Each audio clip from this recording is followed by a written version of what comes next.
Le risque est le compagnon des funambules. Certains entretiennent une relation saine avec ce dernier.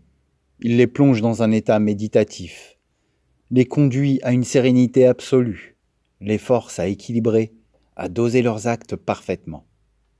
À travers 3 dessins, je n'ai pas voulu parler de cela, mais d'une espèce qui prend des risques totalement inédits. Et pas que pour eux.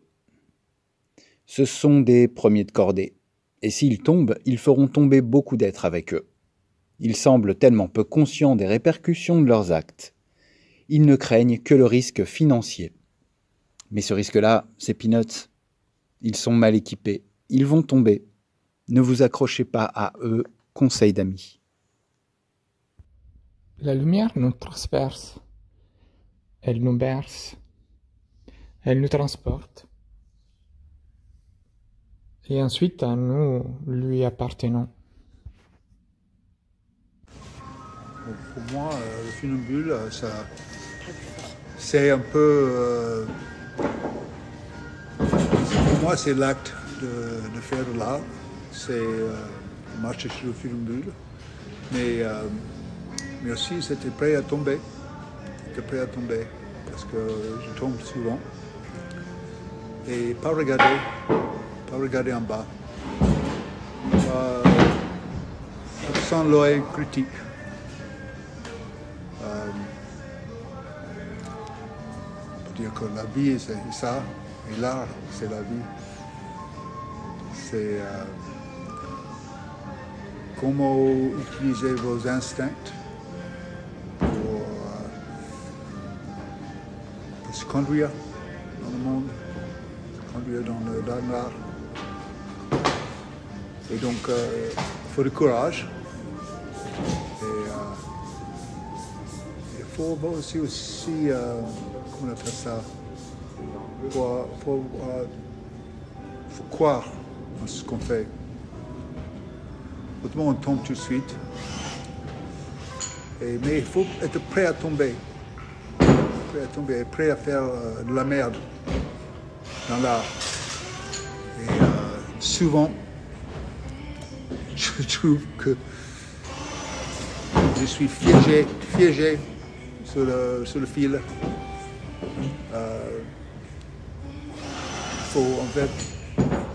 Il faut arrêter, laisser tomber. Et parfois, il faut continuer et peut-être faire une grande bêtise. Et être prêt à faire des bêtises. Le funambule doit apprendre à être fil pour apprendre à être soi. Il vibre de la recherche de cet équilibre parfait, à chaque respiration, à chaque pas. Et bien la ronce, elle aussi, elle est funambule. Elle est plante pionnière dans la reconstruction d'une terre abîmée. Elle est à la fois armée d'épines et lieu de refuge. Elle est fil et funambule à la fois. Son affinité avec le fer nous offre des couleurs extraordinaires, des verts bronzes si lumineux, des magnifiques gris et des bons noirs. Funambule. Le terme funambule choisi pour notre exposition. Suite à ta question, qu'est-ce qu'il nous évoque? Alors pour moi, la première chose qui m'est venue, c'est la grâce. Pour moi, le mot funambule évoque la grâce et la résistance. La résistance à ce qui est convenu, à la pesanteur à minima, mais à tout ce qui est convenu. La résistance, c'est le risque d'une liberté, c'est le risque de l'équilibre entre les deux versants des vies auxquelles nous serions destinés. Et entre parenthèses, ça m'a évoqué pas mal de cauchemars que j'avais quand j'étais enfant. Et enfin la grâce, c'est la grâce d'une solitude pleine et triomphante de celui, c'est la solitude en fait, pleine, la grâce de la solitude pleine et triomphante de celui qui trace son propre horizon. Voilà. Qu'est-ce que nous tentons de faire? Dans le cadre des funambules, j'avais une série qui s'appelle L'équilibre fragile. Donc ça colle bien à cette proposition. Voilà. Donc j'ai plusieurs œuvres avec ces thèmes-là et d'autres qui ce sont des croquis, des fleurs de Jéricho. C'est aussi fragile puisque c'est très changeante, c'est une matière très dense et très sèche et qui avec l'eau ça fleurit. Voilà.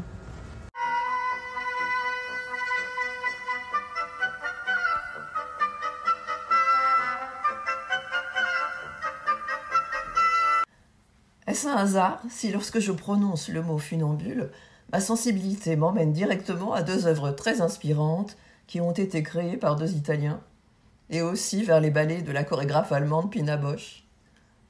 Je pense d'abord à une œuvre musicale, celle de Nino Rota, particulièrement les morceaux qu'il a composés pour les films de Federico Fellini, et plus exactement encore, la musique composée pour 8,5, le morceau appelé La Passerella d'Addio. Pourquoi ? Parce qu'il ressemble au grand cirque qu'est la vie, entre joie et nostalgie, entre ombre et lumière, entre noir et blanc et couleur. En l'écoutant, je vois des personnages qui paradent sur un fil, sous un chapiteau. La lumière est braquée sur eux. Ils sourient à pleines dents, les yeux pétillants.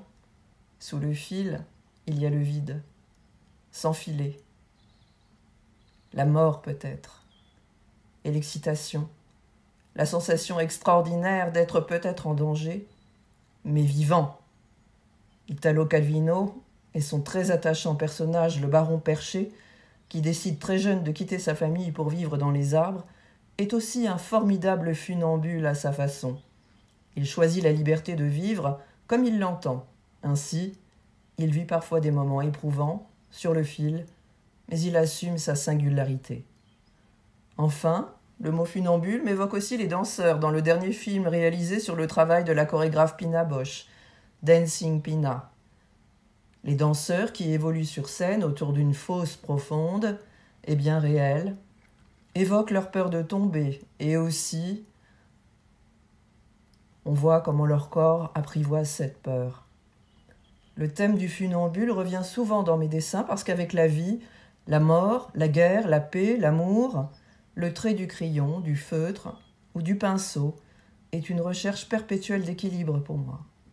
Ainsi, personnellement, la peur de tomber du fil revient à chaque fois que je participe à une exposition, parce que c'est toujours différent. Je me sens sur le fil, en pleine lumière, le temps de l'exposition. J'avance doucement, avancer à plusieurs sur le même fil, comme ici avec les fondus, c'est quelque chose de très porteur, justement. On y va tous ensemble. Oui, écoute, j'ai trouvé que c'était une excellente idée comme thème. Bref, c'est dans l'air du temps, ça correspond bien, ça correspond à ce que certains d'entre nous traversent.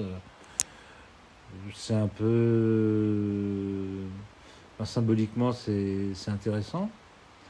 C'est un sujet passionnant en fait. Merci Louise. Donc oui, ce que je te disais, c'est que mon petit logo est une bonne femme, ouais, je crois. C'est pas un petit bonhomme sur un fil. Et le fil est tendu entre deux crayons. Voilà, donc pour moi, c'est un point suspendu dans le temps. C'est un petit point où il se passe une légèreté, comme si on était un oiseau ou un ange. Et c'est comme un instantané de photo. C'est un point où le temps s'arrête. Voilà. Et donc il y a de la légèreté.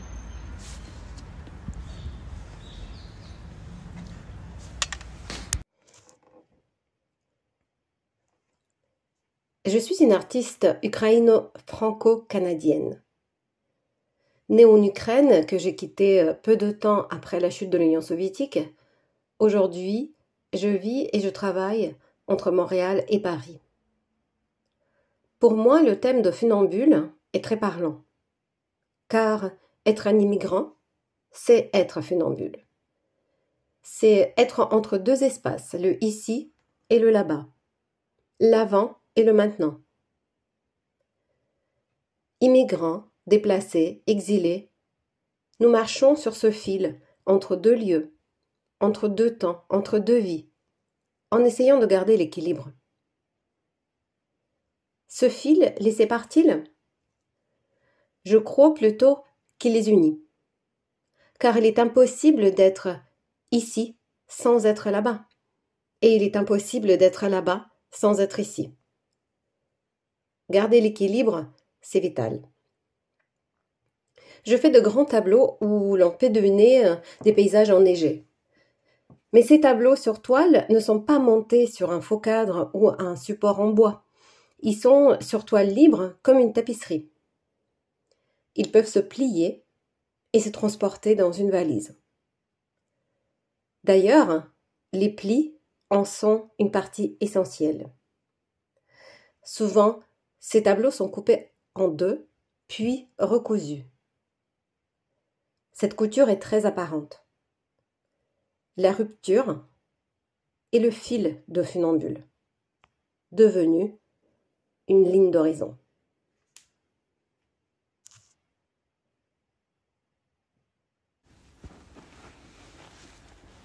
Pour moi, funambule, c'est comme la vie. Ça définit très clairement la vie. C'est fragile, beaucoup de potentiel, aventure, l'amour, sincère, amitié. Il y a plein de choses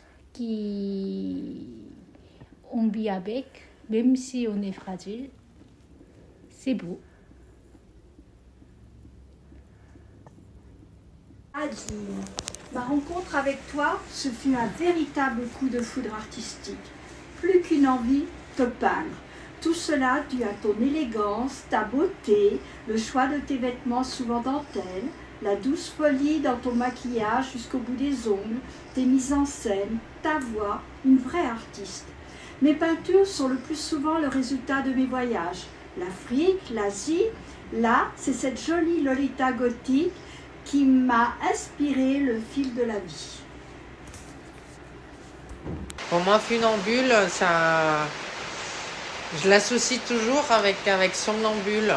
Je ne sais pas si c'est parce que c'est les mots qui riment et que c'est pas ma langue, mais après long raisonnement, je trouve aussi qu'il faut être un tout petit peu inconscient pour pouvoir prendre ce risque-là et que de prendre cette ligne où souvent dans la création, là on a l'impression qu'on va atteindre la perfection ou quelque chose d'autre. Si on est complètement conscient, si on arrive à tout calculer, c'est foiré.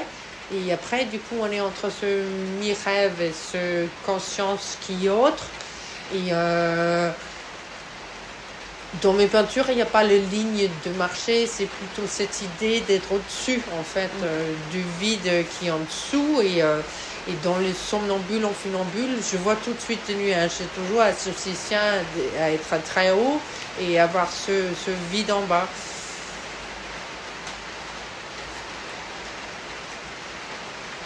La limite, elle est très fragile, pareil, si on veut atteindre quelque chose de superbe, parce que souvent, c'est presque bon.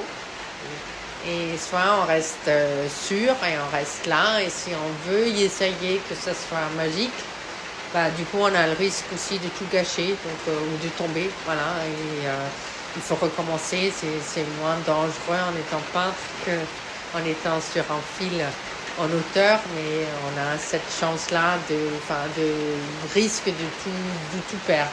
Souvent, je trouve que le merveilleux et le très vilain, ils sont très proches. C'est une limite vraiment minuscule, très sensible, où on va frôler le lait pour atteindre le merveilleux. Et personnellement, je trouve ça magique qu'on a l'impression qu'on l'a touché. Après, souvent, ça a redisparu, ça repart. Hein.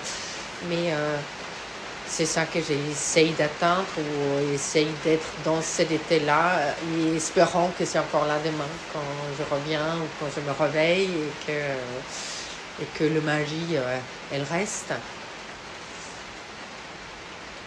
À l'entraînement, ton saut périlleux parfois t'échappe. Ne crains pas de considérer tes sauts comme autant de bêtes rétives que tu as la charge d'apprivoiser.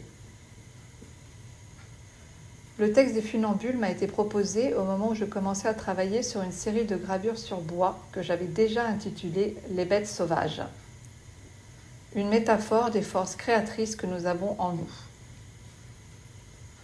Dans le texte, ce sont les sauts qui sont comparés à des bêtes, qu'il faut apprivoiser à force d'entraînement, de répétition, pour permettre l'équilibre sur le fil au moment du spectacle. Avec les images, c'est différent. Il y a bien l'entraînement, le travail, la répétition, mais une fois l'exposition montée, l'artiste peut se retirer. Le travail est là. L'artiste est content de lui, peut-être, ou même fier, en tout cas, le travail est là. Ce n'est pas là qu'il est sur le fil. C'est dans le retour à l'entraînement, le retour au travail que l'on est sur le fil, pas au moment de l'exposition. C'est ce saut dans le vide de croire que l'on peut de nouveau produire quelque chose et que cela va en valoir la peine de s'y mettre. Là, on est vraiment sur le fil, un fil invisible. On nage en pleine folie parce que rien ne permet de savoir où on va. On saute dans le vide. Le fil, c'est peut-être juste la foi que l'on a d'y arriver. En tout cas, mes bêtes sauvages sont là, momentanément apprivoisées. La poutre maîtresse qui traverse nos ateliers à la fonderie, c'est mon fil. Bon, je suis allée à l'huile d'Ouessant et à l'huile d'Ouessant m'a fait comprendre les émotions que j'ai éprouvées là-bas parce que c'est vraiment un paysage... c'est difficile de trouver les mots tellement c'est impressionnant. C'est sauvage, c'est sauvage et effrayant, c'est beau et effrayant, c'est à la fois effrayant avec ces rochers qui ont un peu des formes qui ont été modelées depuis tant d'années et qui évoquent des formes humaines ou des formes animales. Les vagues, les flots qui frappent les falaises, le ciel, il y a toujours de la brume aussi, je ne sais pas pourquoi, il y a toujours un ciel un peu qui fait peur aussi. Hein. Donc c'est à la fois beau et oui, effrayant. Et donc le thème, ouais, je pense que ça m'a bien fait comprendre la métaphore du funambule, mais ça m'a bien fait comprendre ce que peut ressentir, enfin ce que c'est d'être artiste, à la fois quand on est en plein travail, à la fois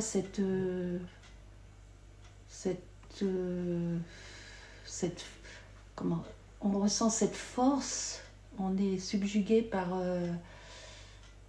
les émotions et en même temps c'est la troupe parce que le moindre geste, enfin si on peut chuter assez facilement et il y a les deux émotions quoi qui sont imbriquées et voilà donc l'île d'Ouessant c'est un autre univers, ça nous fait passer dans un autre monde, et puis un peu comme l'art, parce que où le funambule, quand il est sur son fil, il est complètement concentré, il est au-dessus du monde, et en même temps, il a une présence là, dans l'instant. Oui, c'est ça aussi, c'est peut-être vive l'instant présent, le funambule, l'artiste et la promenade là sur la côte où c'est un émerveillement devant le sublime et en même temps une peur, et ben oui, c'est être complètement dans le présent et ben, ça c'est bon, c'est un moment extraordinaire. Tu peux me poser des questions, non? Non? Bon.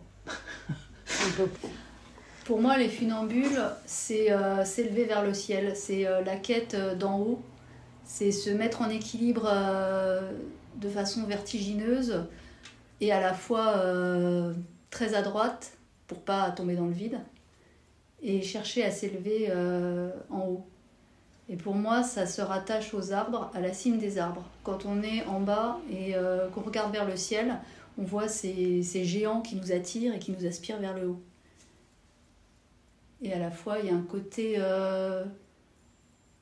vertigineux, dans le sens où on se sent tout petit, et quand on a le ciel avec les nuages qui passent derrière, il y a l'impression que l'arbre bouge et tangue d'un côté ou de l'autre, comme le funambule sur son fil en équilibre. Et c'est aussi l'idée d'un pont, de relier deux univers, de nous aider à aller vers quelque chose en fait.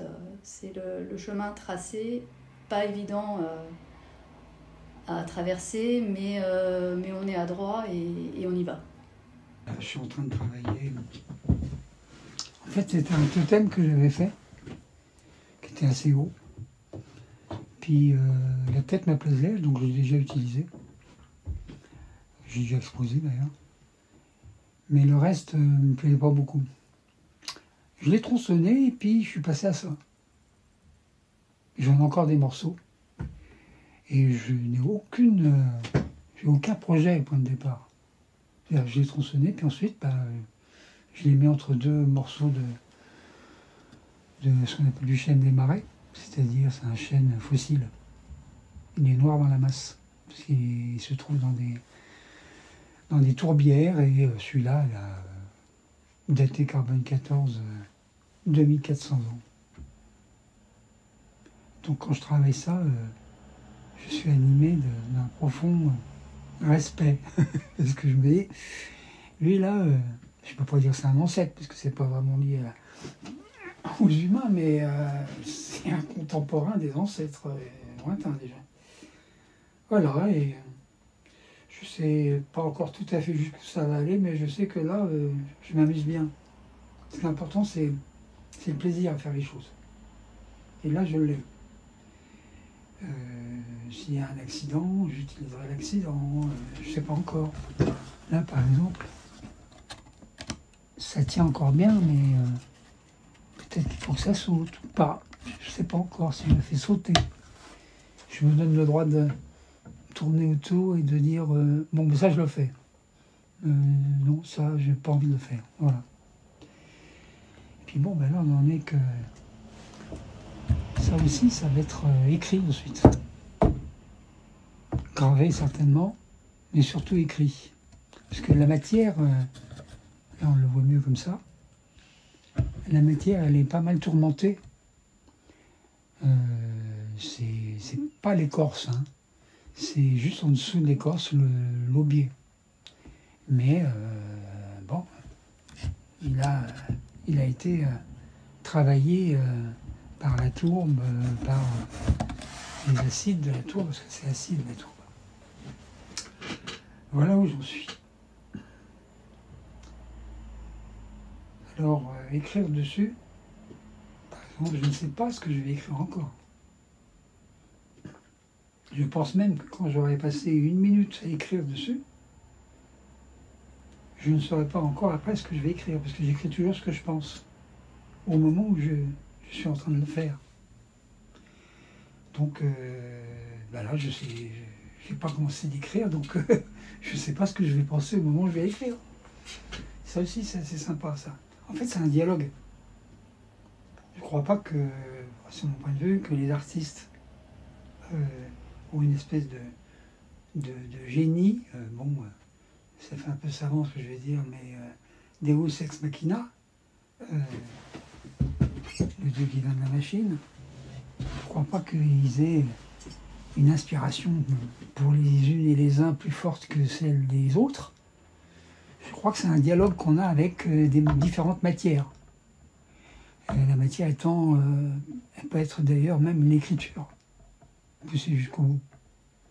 Et donc, moi quand je suis content, je suis pas content de moi, je suis content de la rencontre qu'il y a eu. C'est très différent. Et après, je fais un pari. Je me dis, si moi ça m'a plu, si j'ai jubilé, peut-être que si je le monte, il y en a qui vont jubiler. Peut-être pas. Je pense que je suis incapable d'être funambule, moi. Déjà, comme on dit au bord du trottoir, moi j'ai le vertige, donc... Mais, le risque du funambule, c'est bien sûr le pas qui vient devant, et c'est la certitude que lui va suivre un fil qu'il a dans la tête, mais qu'il a sous les pieds, et la certitude qu'il va y arriver, quoi. Il y a un risque. Je pense que les funambules débutants ne doivent pas du tout se comporter comme les funambules aguerris. Un funambule aguerri, il sait que s'il met son pied comme ça, il est sûr de se planter. Un funambule débutante, c'est pas gagné. Des fois, dans la boîte de Vincennes, on en voit. Ils tendent des fils entre deux arbres. Ils commencent par les tendre assez bas, pas fou. Comme ça, s'il se casse la figure, c'est de moins haut. Et puis, après, ils montent.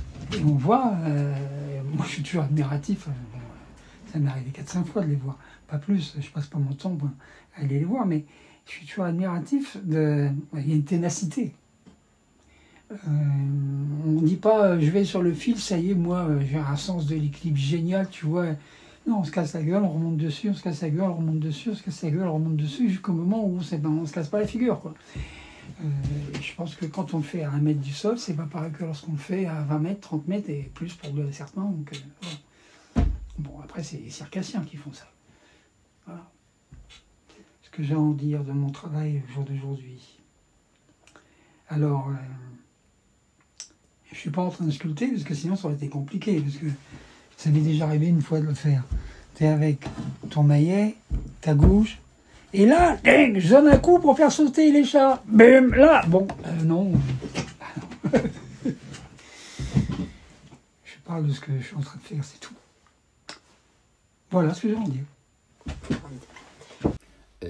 Écoute, selon des sources pseudo-étymologiques, funambule proviendrait de l'anglais fan, amusant, et du latin ambulare, aller, marcher, c'est-à-dire une marche gracieuse. Mais loin de cette pseudo-considération, funambule serait plutôt équivalent à marcher sur une corde raide, et donc synonyme d'instabilité, de péril, de risque évident.